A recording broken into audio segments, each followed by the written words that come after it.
Grazie Ministro, ritorniamo quindi a parlare dallo studio. Anche oggi alla vigilia della settimana di ritiro spirituale il Papa ha parlato della guerra e della pace. Carlo Benedetti.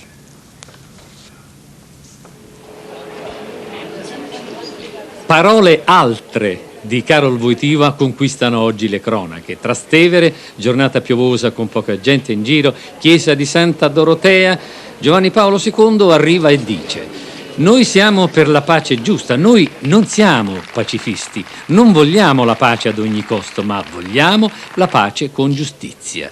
E cita il motto latino che fu di Papa Pacelli, Pio XII, Opus Justitiae est Pax. Tra i giornalisti che in questi giorni non mollano il Papa neppure per un secondo scatta il gioco delle interpretazioni. Una vuole Wojtyła in sostanza colto da qualche cautela, qualche critica larvata nei suoi confronti dal mondo politico, tiepidezze da alcuni vescovi e più attenzione a possibili strumentalizzazioni.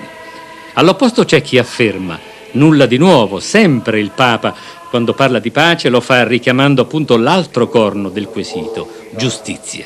Come dire, se la Chiesa, citando Papa Montini, è maestra di umanità, tanto più essa è maestra di pace. E più tardi, all'Angelus: a tutti i fedeli della Chiesa Cattolica, alle diocesi, alle parrocchie, alle diverse organizzazioni ecclesiastiche, chiedo di consacrare questo tempo di preparazione pasquale alla preghiera per la pace e a gesti concreti di fraterna sollecitudine verso coloro che soffrono a motivo della guerra e delle ingiustizie esistenti nella vasta e provata regione del Medio Oriente. Buonasera. Il Papa, quindi, questo ultimo intervento del Papa, ultimo in ordine di tempo evidentemente, un intervento che per alcuni rappresenta una specie di aggiustamento, un chiarimento della sua posizione rispetto almeno alle interpretazioni che tutti noi abbiamo dato nei giorni scorsi, anche se non si possono valutare le posizioni della Santa Sede con i criteri della politica quotidiana. Ne parleremo fra pochi minuti, ne parleremo soprattutto con Beppe Del Colle, editorialista di Famiglia Cristiana e dell'Avvenire. Buonasera Del Colle, che è collegato con noi dagli studi di Torino. Veniamo dunque a questa giornata vaticana Del Colle, un discorso del Papa per alcuni diverso da quelli dei giorni scorsi. Il Papa ha detto: noi siamo per la pace giusta, noi non siamo pacifisti, non vogliamo la pace ad ogni costo, ma vogliamo la pace con giustizia.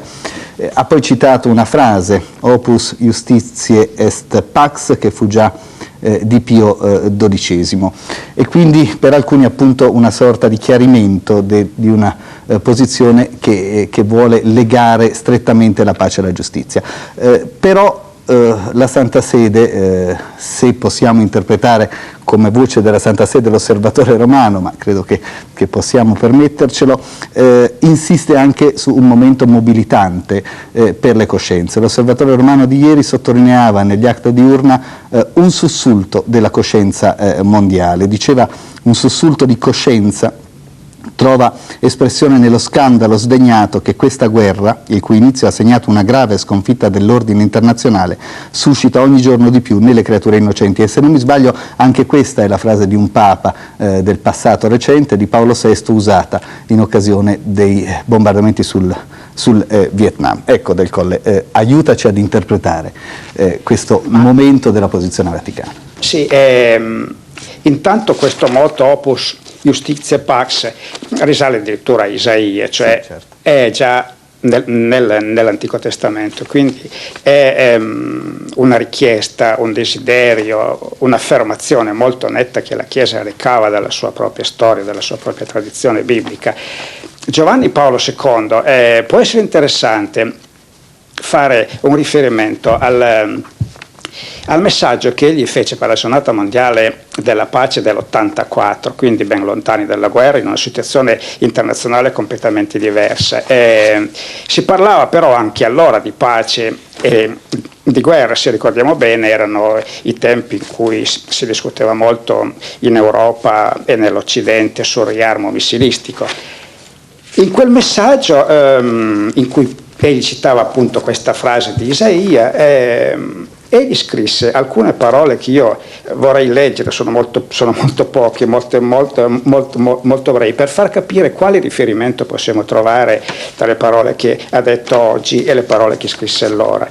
Per quanto ciò sembri paradossale, anche colui che vuole profondamente la pace rigetta ogni pacifismo che equivalga a debolezza o a semplice mantenimento della tranquillità.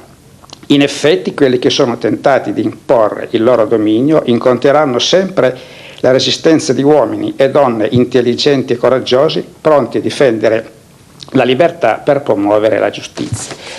Ora, queste parole in un documento ufficiale, quindi direi con un valore che resta, in quanto sono documenti scritti, in questo documento io trovo la corrispondenza con le parole che ha detto oggi il Papa come una precisazione del suo pensiero tante volte espresso in questi giorni, e cioè che la pace che si cerca così con tanta ansia, con tanta angoscia, soprattutto dopo gli ultimi bombardamenti su Baghdad, la pace che si cerca non deve essere disgiunta dalla giustizia, e questa giustizia evidentemente non si riferisce soltanto alla situazione di oggi, ma si riferisce a tutti i problemi che stanno di fronte all'opinione pubblica mondiale, a cominciare da quello dei palestinesi, a cominciare da quelli del Libano. Ecco, giustizia con la pace con la giustizia, ed è un pensiero costante della Chiesa e anche di questo Papa. Un'ultima cosa, brevemente, si è parlato nei giorni scorsi di una sorta di differenziazione tra la posizione del Papa e la posizione di alcuni vescovi. Cosa ne pensi? Ma io intanto penso questo, che la Chiesa Cattolica non è così monolitica come si vuol far credere, come si pensa comunemente. Ci possono anche essere sfumature di pensiero diverse, che dipendono anche molto sia dalla cultura, sia dalla preparazione personale, sia dalla spiritualità diversa. Ora, alcuni vescovi hanno espresso delle posizioni abbastanza di punta, alcuni vescovi hanno parlato addirittura della disobbedienza civile, altri vescovi hanno parlato in termini diversi. La sostanza, a mio giudizio, è questa: l'aspirazione alla pace naturalmente è di tutti, è comune. Ci sono dei vescovi che sono più attenti alle considerazioni politiche, ci sono vescovi che sono meno attenti a delle considerazioni strettamente politiche, ci sono dei vescovi che fanno delle considerazioni riferite all'opinione pubblica dei loro paesi, perché i vescovi non sono soltanto italiani, quindi qui stiamo parlando della Chiesa universale. Ci sono per esempio i vescovi americani che hanno preso delle posizioni molto coraggiose e molto forti, anche perché l'impegno del loro paese è quello più deciso, quello più importante.